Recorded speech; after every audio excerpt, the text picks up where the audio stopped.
Let's take a look at Learning Objective 3 for Chapter 2. And in Chapter 1, we did with you analysis of transactions right here. Then in the prior video, I showed you how to translate your increases and decreases into debits and credits and journalize. So we are in the next step, post to the ledgers. Why do we even need ledgers?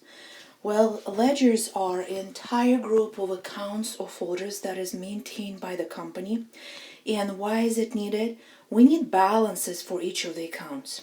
Because if you go through the journal and the owner asks you, do we have enough cash to pay payroll today? You really don't have a clue. You have a list of changes in cash, but you don't know how much you have on hand. So it will be really nice if you can just open cash account and say, balance is $10,000. We have enough to meet our payroll for the day. So that's what it's all about. Let's take a look.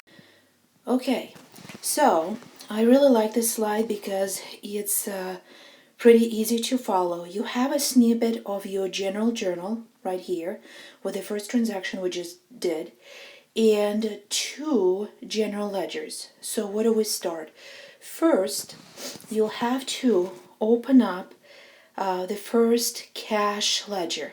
So this is your cash ledger in the title. So this type of ledger is 3 columns. So we have debit, credit, and then balance. I typically do not use this one. When we had manual bookkeeping type, this one was used a lot. Now in the class, I typically use just the T count. So T count will look like this. So if you can see, here's still your T. Here's your debit and credit, and here's the T for this one, debit and credit. Okay, so we went ahead and post the date, September 1st, so copy the date, and then put the amount, $15,000, into the $15,000 on the same debit side, so watch the sides, and then calculate the balance. And then what is that? That's a reference. So J1 is journal page number 1 corresponding to this one. And then you will put account number 101 into the reference column. So you know it's posted to which account, and you can go to the ledger and find the page number. And you can do the same with the next line, owner's capital. So you will open owner's capital ledger, put the date. It was a credit for $15,000 according to the journal. And then here's your balance again.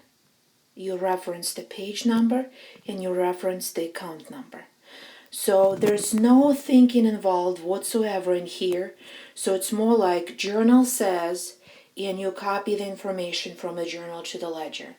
To be honest with you, if you were to use software, you only create a journal, so you journalize in the transactions, and the ledgers are created automatically by the software, so you don't have to worry about that one at all. Okay, so I was using the account numbers. So cash was 101, and then owner's capital was 301. What is that all about? So we do have a list of all the accounts in the company, and it's called chart of accounts. I kind of call it roster. And is there a rhyme or reason as far as how do we number them? Actually, yes, there is. So if you look at all the assets right here, first of all, it's not a smart idea to only give 2-digit numbers because you will run out of numbers very fast. No wonder how Social Security's or phone numbers are such long ones, because you can add more. So the same idea is here. So you can see all assets, the first digit starts with 1. Okay, then all the liabilities, all the first digits are 2s. Then owner's equity account will be 3s. And then your revenues, 4s. If you have more than one, you will just continue 401, maybe sales revenue, 402 interest revenue, 404 rent revenue, etc. So usually 4 5s could be revenues, and then expenses, 600, 700, there's a lot of expenses, and then sometimes you can put for other 900 and on. So I just found out last year, one of my football players said, yeah, we actually have rhyme and reason to our roster number. So you can decide if you're on offense or defense or whatever based on the number. So very similar. We do have almost a football team in our chart of accounts. Okay, so I would like to show you 4 transactions that are also illustrated in your textbook, just briefly. And then you can either work through the rest of them, or we will be doing a lot of practice in class. So either way is fine. So here's the transaction. Bird invested 10,000 cash in advertising company. So we did the analysis like we did in chapter 1. Cash asset increases, and owner's equity, and specifically owner's capital, is also increases. And the way I did it in class, then I converted into debits and credits. So here you have debit and credit analysis. I skipped the equation analysis because a lot of times it confuses the students. So we jumped into cash is going up. It's going up on the debit side because it's an asset. So debit cash. And owner's capital is also going up on the credit side, if you remember debits and credits rules. So you will have to credit owner's capital. They showed the journal entry for you, debit cash, credit owner's capital, and then the next step, they showed how it flows into 2 T-account ledgers, one for cash and the other one is for owner's capital. I pulled this one for the note. So we purchased office equipment and we signed a note payable. Okay, so they gave you how long is the note, 3 months, and a percentage. So a lot of times students start freaking out and saying, what do I do with this 12%? Okay, well, the thing is, for now you're going to do nothing because you don't owe any interest. Time has not passed yet, so there's no change in financial position for the interest. The only change that we do have is our equipment asset goes up and our notes payable liability also goes up. If you evaluate that transaction, then you have to debit equipment because assets go up on the debit side. And you have to credit note payable because liabilities go up on the credit side. You're going to write it out in the journal, and then without thinking too much, it's mechanical work, you're going to post to 2 account ledgers. Okay, I also picked 2 more transactions because they are the tricky one. So what's so tricky about it? I already discussed in class that we do have 2 unusual ones. One is unearned revenue, and then the other one will be on the next slide. What's unearned revenue? Well, let's read this. Pioneer receives $1,200 cash advance, that's your keyword advance, from a client for advertising services expected to be complete by December. So we got an advance, okay? Have we earned that revenue yet? Well, not really because we haven't done the work, but we already got cash, so we have to be liable for that cash.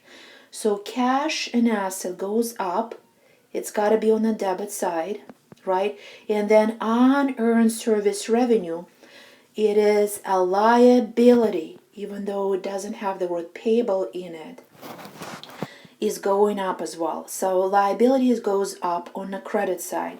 If you take a look, the journal entry should look like this. Debit cash in credit unearned service revenue. And then you can post again to the T accounts. Next one.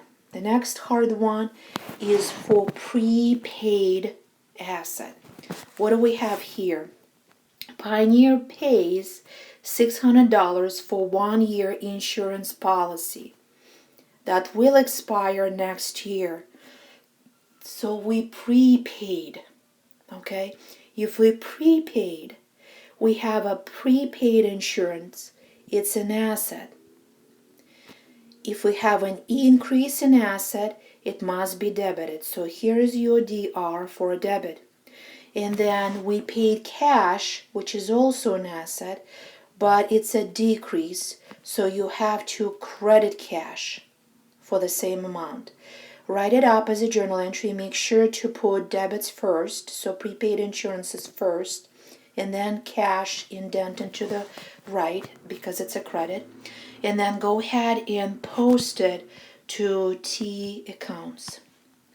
And that's it as far as transactions. There is more under that learning objective in the chapter, but they're the ones that you can look over, and I'm not going to go one by one.